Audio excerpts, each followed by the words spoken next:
Welcome to Women of a Certain Stage, the podcast redefining how we think about menopause. I'm your host, Lauren Turin, a passionate advocate for breaking the stigma and empowering individuals to navigate this transformational stage of life with confidence and clarity. Here, we're diving into a new era of menopause support, featuring expert advice, real-life stories, and actionable insights. Whether you're curious about building your personal menopause plan or you're looking to make an impact, you're in the right place. Let's embrace the change together. Amazing. So may I invite you just to introduce yourself, where you're from, and a little bit about yourself? Yep. So first of all, thank you so much for having me here, Lauren. So my name is Letizia. I come from Italy. I've been born and raised in the upper northern region of Italy, which is around Milan. I have a bachelor degree in foreign languages and literature, with particular emphasis to British literature and Scandinavian literature. So I speak a bunch of languages. And and I've been having my professional career mainly in different sectors. I've always been working in sales and marketing, in managerial positions, jumping from like transportation to industrial activities to logistics. And then lately, especially in the last 18 years, I've been working in a big company for luxury goods, which we do not need to mention, but you might be guessing which one, which gave me a very good opportunity of growing professionally. Amazing, amazing. Tell me, which languages do you speak? So I am native Italian, and then I have studied and learned English, although it has always been by the books, so I never had a chance really to live in any English-speaking countries. And I am fluent in French because of my professional career. And I do speak a bit of like languages like Danish and Norwegian, but I wouldn't been able to, let's say, to be on a podcast like this and speaking to you in that language. That would require a little bit of overwork. Yeah. But I do understand it, and I understand the culture and the language. So I'm just thinking from a coaching point of view, there are so many different people that you could work with going forward, so many different organizations that you can work with, and that's really exciting as well. So I know we talked a little bit about that before as well. So what was it in your background that brought you to coaching? Yeah, good question. So I've always been doing a lot of leadership training, and I've been somehow professionally, like business-wide, coached throughout the years. I had different mentors. I had different like good teachers in my N+1 managers. Yeah. Although I never really touched the topic of coaching. I've heard a lot about it, and I was really always fascinated by it. But never ever did I ever think that I was going to have this interesting, unprecedented mix of coaching on menopause. This was totally. I mean, it was not at all in my plans. Like many things that happen to your life that they are not in. Yeah, you were probably planning something else, and this happened. So, so let's go backward a few years. So after what was my promotion to probably the peak of my professional career in this big multinational group that was back in 2019, we survived through COVID, although there was a bit of crisis, but that was when I was really at the peak of my career. And that was also when, although I didn't know, I was at the peak of my menopause symptoms, because I have had a quite early, I'd say, menopause outburst. That was when I was 46. So that was 10 years ago. And it was like not at all in the radar for me. I mean, I knew it was coming. I knew it was a bit about hot flashes and maybe mood swings. I did have hot flashes. I had all the possible symptoms, but I was making a joke out of the Lauren. Like, I used to make fun of myself and others, saying, you know what? Out of all of these bunch of possible symptoms, I have had them all throughout these years, except mood swings. And because I was thinking mood swings equal depression. I never had anxiety, so to speak, quote unquote, into the radar. And I didn't see it coming. I didn't see it come when things got very, let's say, pressurized, which can happen in companies, into my work when I was about 52, 53. So that was around like 3 years ago.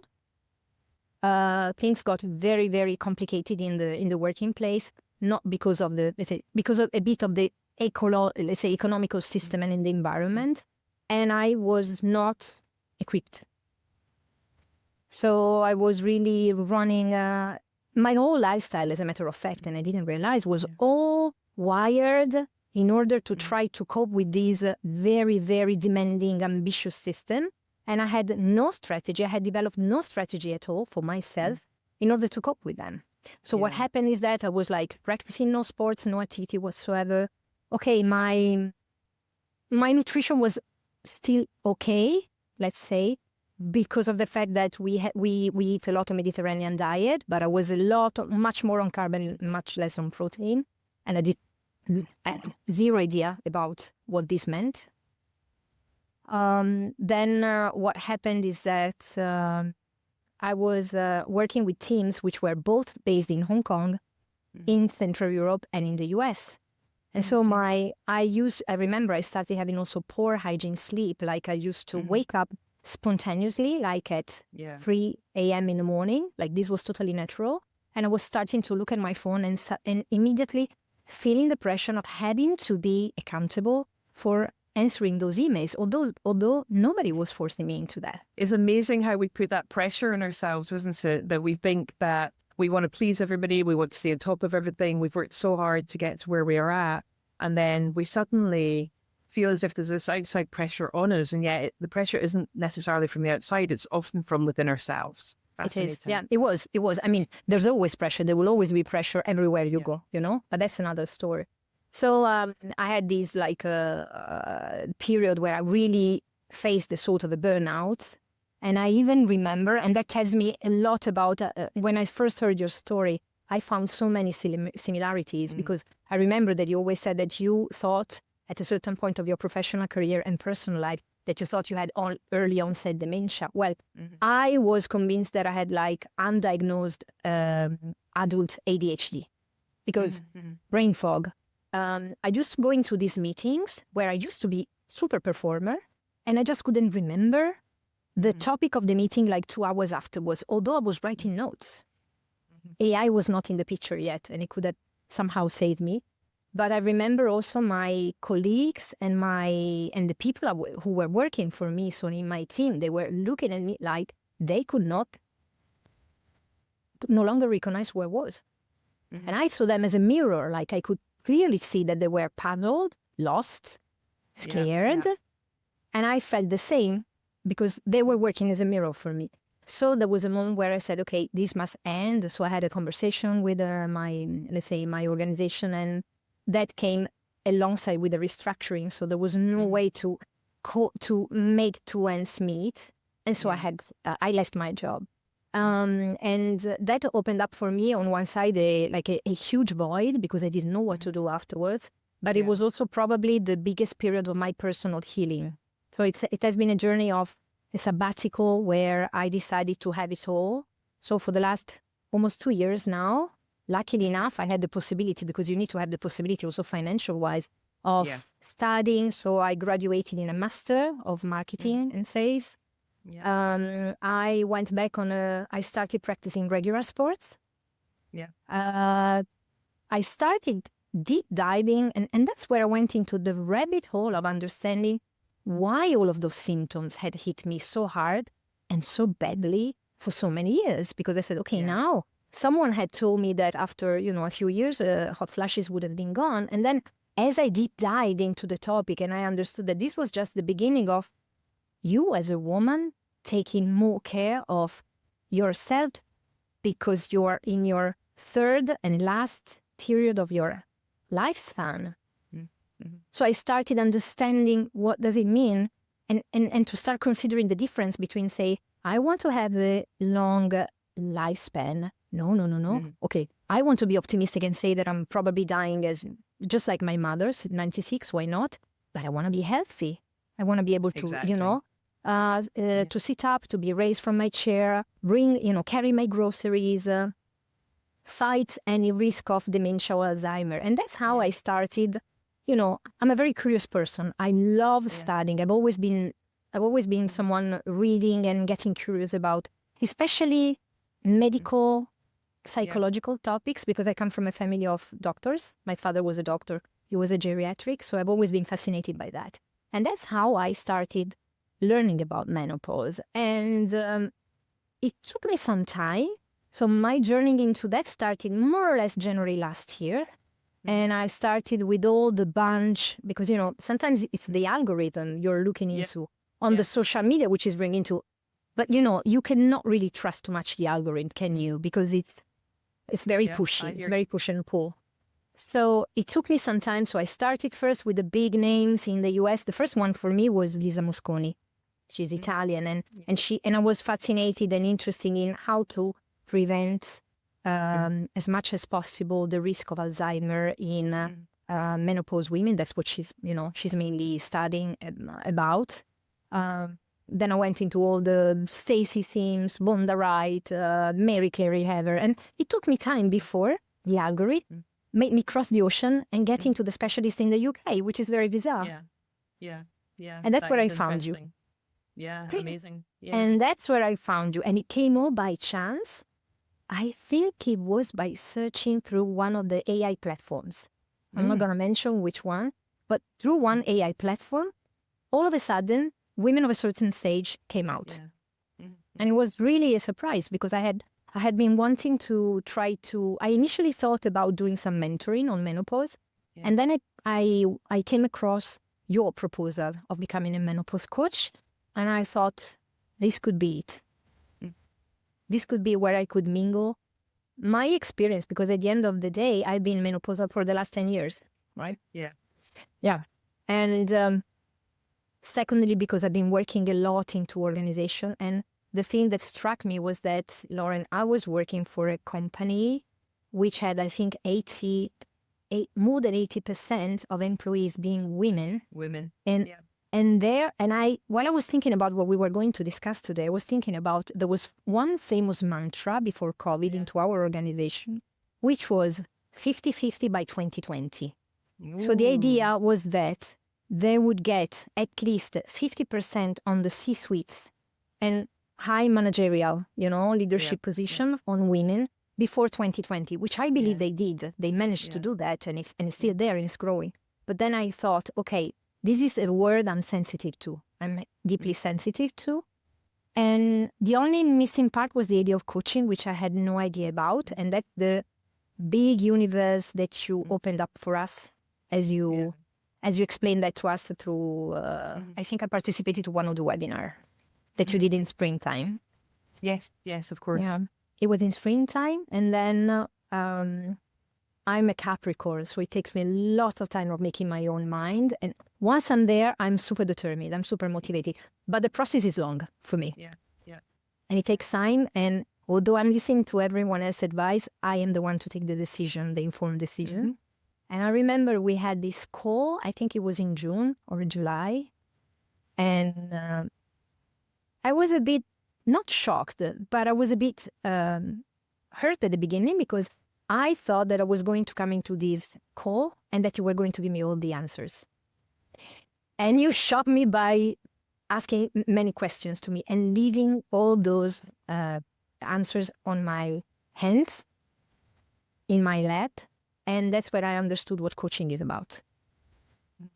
So I was initially a bit afraid for many reasons. The language, I was afraid of the language barrier. I was afraid of not being able to grasp the majority of what you and your expert were going to say. I was afraid of not being enough because I'd never been a coach, I'd never been a therapist, I'd never been a doctor. But then I just took accountability, and that's where I decided. And I was a bit scared initially about the cost, because I was considering it a cost and not an investment. And when I mentally switched from the concept of cost to the concept of investment, then I said, oh, that's my return on investment. I can see it. Yeah, and the rest is about having this amazing journey we had together, starting from September 2025 with all the beautiful, powerful ladies that you managed to put together. And I think just that, I think that just coming into that point of often people, when people say, well, what's the investment or how much it cost or whatever, and then my team or I will say, well, you need to go on call with me. And because there's so many different options in terms of, the way we price the diploma and other options that are available, So people really need to go on a call to find out what's right for them, because it might be that the Menopause Coach Diploma is not the right choice. And if we don't have a conversation, we can't decide. And the reason I ask the questions is to go, is this really what you want? Is this going to be a fit for what you want to do? That call is not a sales call in any way, shape or form. And yet I think people are so used to being sold to by other organizations that they're kind of hesitant to go on the call, because they're like, well, she's just going to convince me to buy, and it's just going to be a sales call. And it's 100% not a sales call. 100% just. That was what displaced me, because I think I was on a bit on the defensive mode, like, she's probably going to try to convince me. And you didn't at all. And that was what put me on a, let's say, I was on an unbalanced reaction, because she's not pushing. And I remember you told me something, I'm not going to call you back. I'm not going to write you any other direct emails. Okay, you're going to get my newsletter and all the information and the sources. So you let me into that pond of thinking what I was going to do. And that was what forced me into say, I'm doing this. I'm doing this for real. So that was the first step of me taking accountability for my decision. And that's so important. That is so important, because I love to model and practice what I preach. So I like to model coaching. I like to practice what I preach as far as I can, and also set an example of how I've seen it work well. So when you go to work with your clients, you're an expert in sales marketing. I'm definitely not. And I know that you've got many, we've spoken about this before, you've got many, many more techniques that are very much more professional than me. But when it comes to me delivering my training, I just feel like that's a really good way for me to find the right people and for the right people to self-select, because I don't want people to have that kind of buyer's remorse thing where they buy something and they're like, oh, I'm not sure that I wanted that. And I just love people to really buy into making the decision. So you came onto the program, I think you had an amazing cohort. I think you had an amazing group of people from all over the world. And what was that experience like for you going through the program after you made the decision to come on board? Do we have another 2-3 hours podcast? Okay. I'll do my best to condense it into something lean, organized, and British. I'll do my best. No, this is about you. So first of all, I definitely, as soon as we went through the cohort, I definitely understood that you somehow did select the cohort. It wasn't by chance. The level of professionalism, the variety of people from all over the world. Yeah, I was there into that cohort. I was the only Italians, but we had people from, let's say, people from US, from the UK, all parts of the UK actually. And that made it also so colorful from a language standpoint for me. I mean, it was like a intensive crash course. So I'm saying this to anyone who is not a native English, go for this, because you're also going to get, it's like you're getting a free crash course in English. For free. That's true. That's very true. You had people from Switzerland, from Israel, from Iran, and that is so up to date today to think about that you managed to bring us all of these beautiful women, regardless of what they are thinking from a political or religious standpoint. We were all there like one cohort. And so first of all, the international and varied professional, let's say, palette of colors that I found in there. And I could clearly see, as long as there were some coaches, there were people who were just in the middle of saying, leaving their job, going to do something new, someone who was just doing for themselves. But I felt they all had the similar and a common, let's say, fil rouge, if I may say so, like one thread, which was the idea of being super motivated into doing that. So that was the first thing. The second thing for me was the way it was organized, because I didn't want to get into the next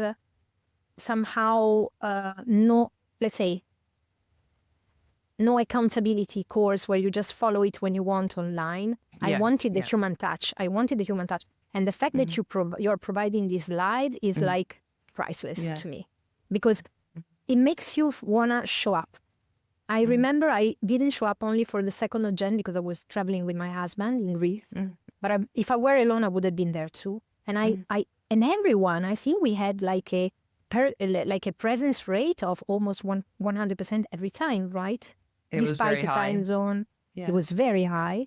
The fact that, and this is something that not everyone does, it was meant to be 2 hours every Friday, but you tended to remain with us at least half an hour.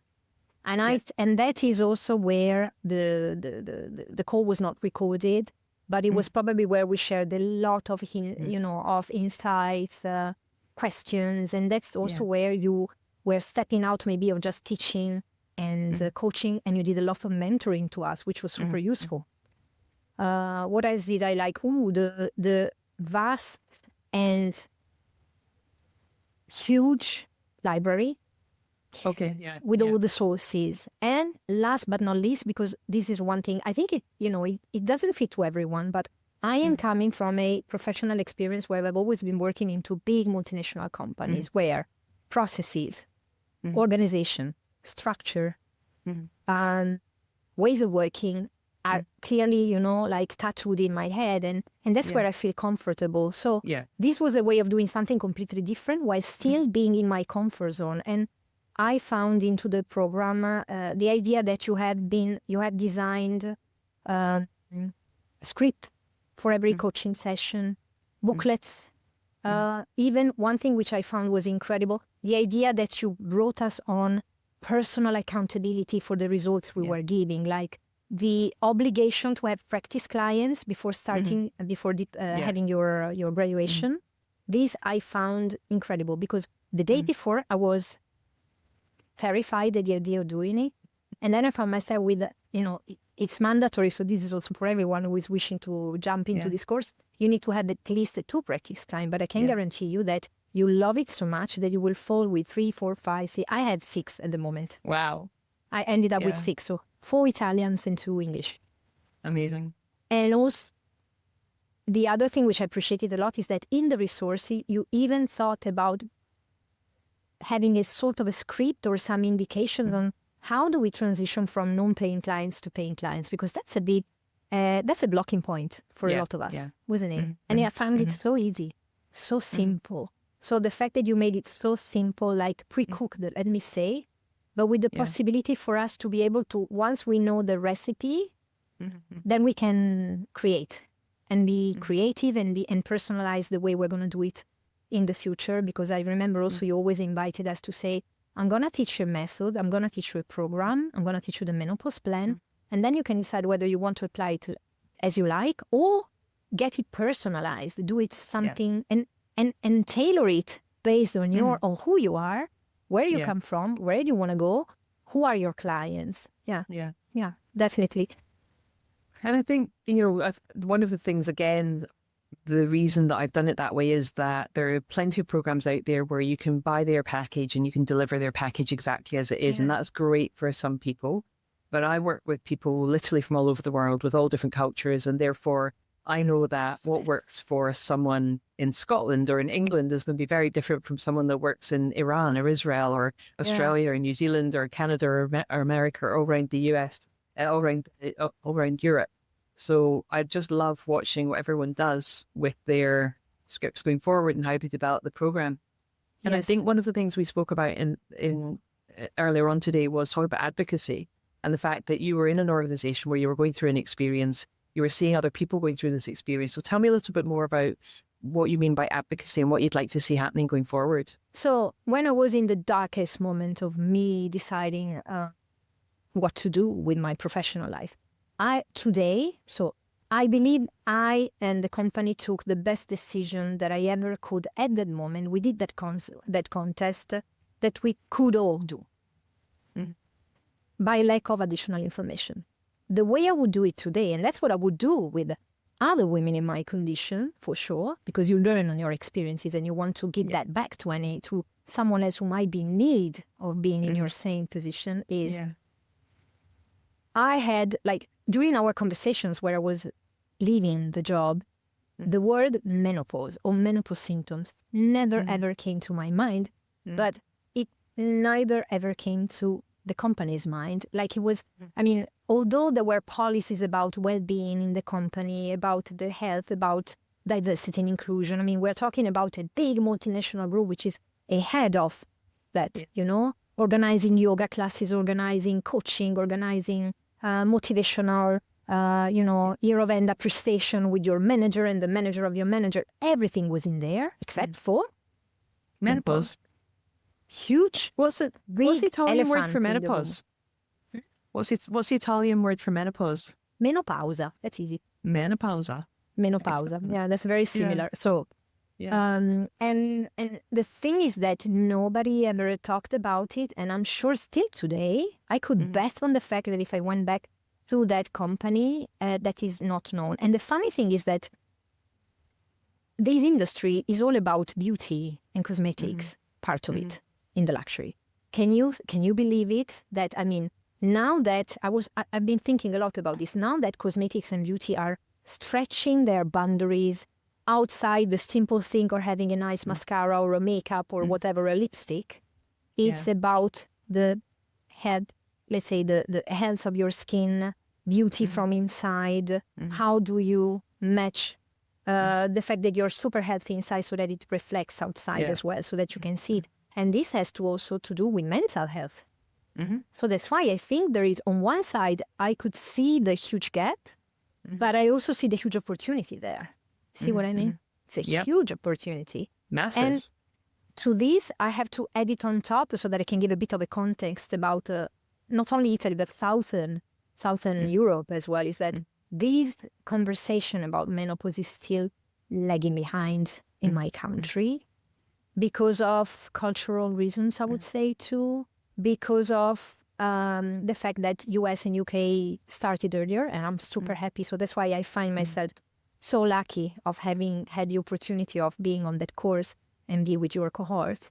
But it's very true that, yes, you start seeing out on the social media, it has this nuance on mental health a little bit, but it's more about losing weight. It's more about not having hot flashes. It's very medical and less holistic. I can't really see it yet as holistic, and there's nothing like menopause coaching. So Well, they have you. They have you. So big opportunity. Yes. You have a massive opportunity. Yeah. So talk to me a little bit about where, and this evolves and changes. Like whenever I ask my grads this question, I know that we're talking about the here and now, because if someone said to me back in 2014, where will you be in 2024, 2034? I'd be like, I don't know. I would never have imagined that I would be running the Menopause Coach Diploma, or I'd be traveling and doing talks on menopause all over the world. I have no idea where the business would be in 5 years' time or 10 years' time. I think I'm going to drive it in a certain direction, but something else would probably come up and it will completely change. So for now, where do you see yourself taking this going forward? So before I got graduated, I was still, and I remember we shared the point, I was still thinking about going back to my old way of working, like being an employee full-time, leverage on the fact that I have a very good, let's say, resume and CV with very good professional references, and still be. I still love the word of beauty and cosmetics, but I'd like to have it, to give it a different approach. So if I could suggest to myself of 3 years ago, I would have probably said to her, look, Letizia, why take a little bit of, let's say, ask the company to take for a little break, like a 3 months sick leave, get yourself together. So heal yourself, take some time, take care of your hygiene, sleep, take care of your nutrition, go back to the gym or go back to the swimming pool, go back to walk, see what you really want to do. And what you could do is, while you prepare your next future, then you can still hold on to your job.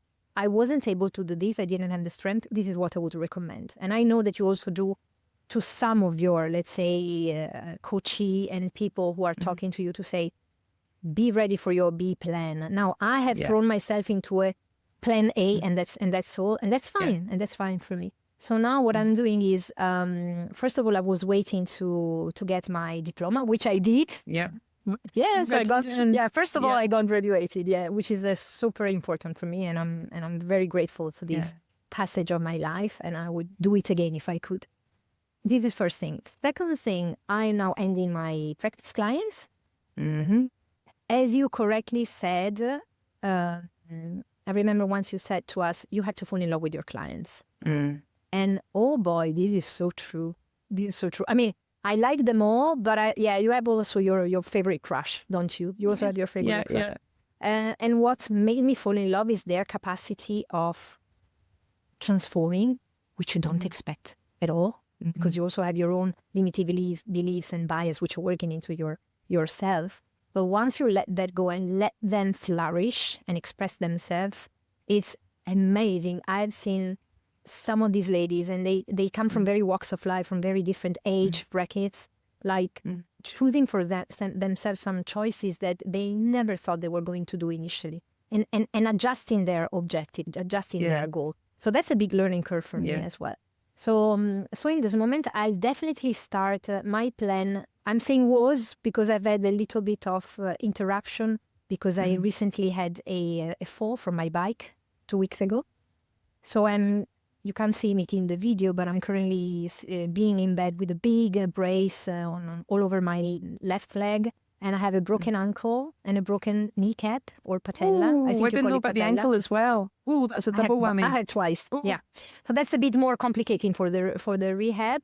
Yeah. But this is funny. So that has stopped a little bit my plans. So see what the universe is throwing at you while you're planning something else. But you know what? I have spent now the last 15 years really in pain and surgery in hospital with morphine. So this has not been the best period of my life. But you know what I was doing? You remember that during one of the sessions, you led us through a powerful tapping session. Oh, yeah. Yeah, I did that at night. While I was on morphine, I was like, although I'm feeling a lot of pain, and I know that this is something that is going to last for a while, and I was doing all the things, and it did work. So I tried to use all of my resources, to feel better. So now I'm really taking care of myself because I need to, to depend a lot on others. But the positive thing is that I am still super motivated, and I have my laptop.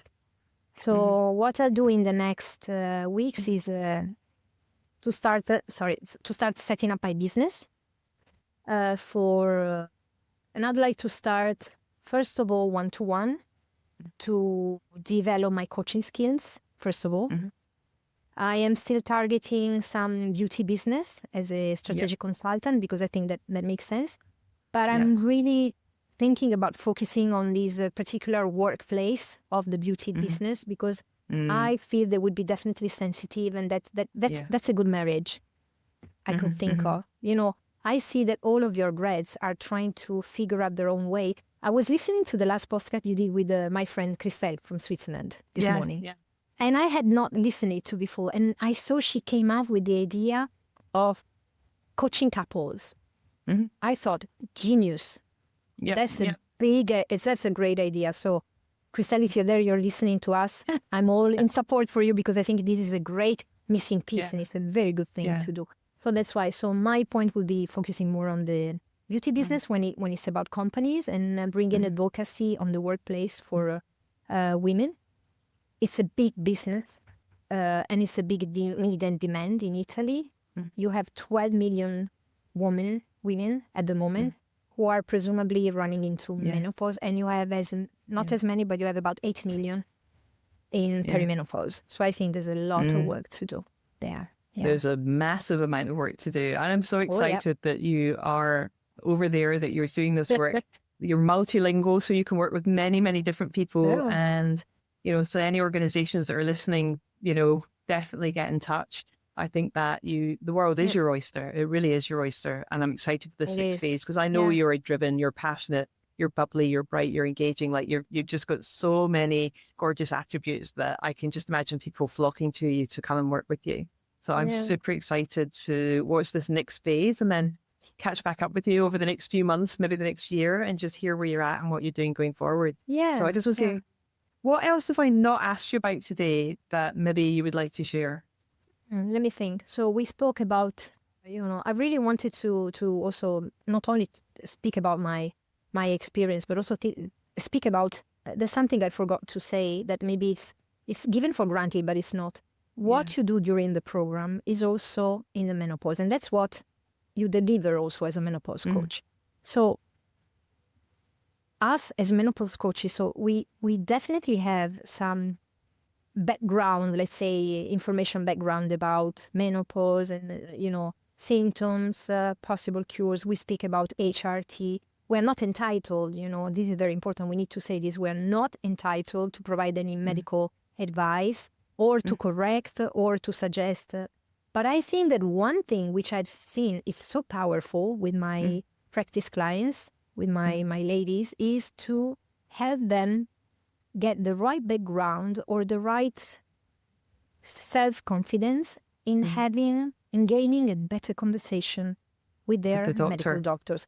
Why am I saying this? I don't know if it's the same for the US or the UK, but there's always been a kind of reverence. And I'm saying it as a doctor's daughter and doctor's niece, because I come from a whole family of doctors, as I was telling you.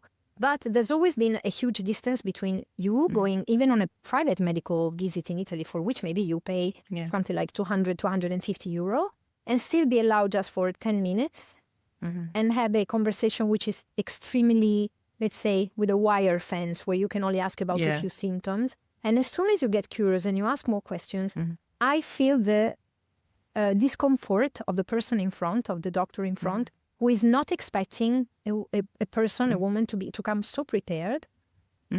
And it doesn't mean we are criticizing. I mean, again, I'm a doctor's daughter. I would never judge, or I would never put myself in the place of a doctor. But I think we all have the right not to be dismissed and to be listened to, and to have an informed conversation where, although we are sitting with an OBGYN or an endocrinologist, we have a right to say, but can we talk about my hot flashes? Can we talk about my sleep? You know the funny thing about this particular accident I got? I asked the orthopedic surgeon and said, can I ask you a question? Did I break this because of osteopenia? Menopause. Because I have. Yeah. And he looked at me like, why are we talking about that? Of course, mine was a trauma. But nobody in the hospital asked me whether I was menopausal. Nobody. Wow. Nobody asked for my DEXA scan. And we're talking about one of the leading orthopedic hospitals in Milan, which is where you want to go if you want to be well healed or well treated in Italy. And I went as a private client. Can you imagine that? Can you imagine all the people who are going through the NHS or whatever you call it, and don't have a right to that? So I think there's a real mission here, Lauren. There's a real mission here. So there is. It is. And again, that's helping women advocate for themselves as well as employers, have advocacy for their colleagues, both those going through menopause and those supporting others going through menopause as well. And I find it quite interesting that so few people even know about DEXA scans or why we have DEXA scans. Exactly. And especially people that are not on hormone replacement therapy, they haven't got any tests to check their heart health or their bone health. So these are things that are really super important for people to learn about and understand. It's been an absolute pleasure talking to you today. And I know I'm going to be closely following your journey over the coming years. So thank you so much for your time. I wish you safe healing, smooth healing. And I know you'll do all your rehab as a former sports therapist and someone who's had 2 major knee surgeries. I know how important it is to do that. So thank you again for your time. Thank you so much for having me. Thank you for joining me on Women of a Certain Stage. I hope today's episode inspired you to think differently about menopause and the incredible opportunities this stage of life brings. If you enjoyed this episode, please share it with 3 friends who need to hear this message. Don't forget to like, subscribe, and leave a review. It helps us reach even more people. You can connect with me on LinkedIn at Lauren Turin, or visit our website at womenofacertainstage.com to learn more about menopause coaching, inspiring events, and corporate training. Until next time, let's continue making a difference, one conversation at a time.